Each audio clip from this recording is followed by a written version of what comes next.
Burger daging crispy Special kat mana bang? Nama kedai apa bang? Di Burger Kampung Baru. Beef and chicken burger RM4. Kita punya special dalam tu kita letakkan kentang goreng. Oh, bukan semata daging dengan ayam tapi ada kentang gorengnya. Oh yo, kentang goreng. Crispy. Mantap, burger ada kentang. Yang ni lah kita punya. Special special. Yang lagi special dia daging crispy. Daging crispy dengan ayam crispy. Besar dia. Oh, tu ayam crispy Ya. Daging crispy yang mana bang? Daging kita yang ni. Ni daging crispy Betul. Ni daging bang. Daging, daging. Oh, salut dengan tepung. Ya. Tu daging crispy. Murah-murah abang jual burger bang? Betul bang. Rezeki bang, kongsi-kongsi kan? Kongsi-kongsi. Janji sedap kan makan? Betul. Nama kedai apa bang? Di Burger Kampung Baru. Di Burger Kampung Baru? Betul. Dekat Kampung Baru, Jalan Muda. Jalan Muda. Sebab burger dia dah murah, aku ambil je dua-dua, ayam dengan daging. Kita try ayam crispy dia dulu. Ni ayam crispy dia, kau tengok tu. Oi.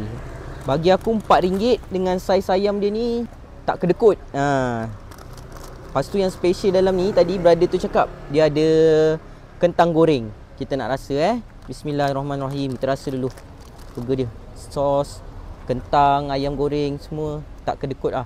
Kita try dulu. Bismillah.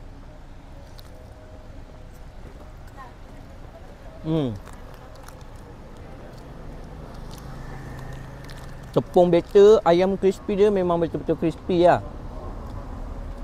Lepas tu buat dia jadi lagi rangut, lagi crispy sebab ni kentang goreng dia. Memang ni yang buat lain daripada lain lah burger dia. Untuk RM4 aku rasa burger ni okey, ngam. Kenyang pun kenyang. Kentang goreng dia tak kecil sangat, tak besar sangat, just nice. Inilah dia punya burger daging crispy dia. Daging crispy. Kau tengok selalu orang buat daging burger biasa kosong kan. Ni daging burger ni disalut dengan tepung, lepas tu dia bagi lagi kentang goreng. RM4 bagi aku macam ni berbaloi lah. Burger biasa pun kalau kat kedai lain dah harga berapa kan. Kita try dulu. Bismillah. Daging ni dia bukan bagi daging yang murah tau. Daging Ramli tau. Salut pula rasa tepung crispy tu kan. Memang orang cakap generous portion lah RM4. Kalau korang nak rasa sendiri burger RM4 ni, datang je kat sini, kat Kampung Baru. Apa-apa pun, jom kita makan.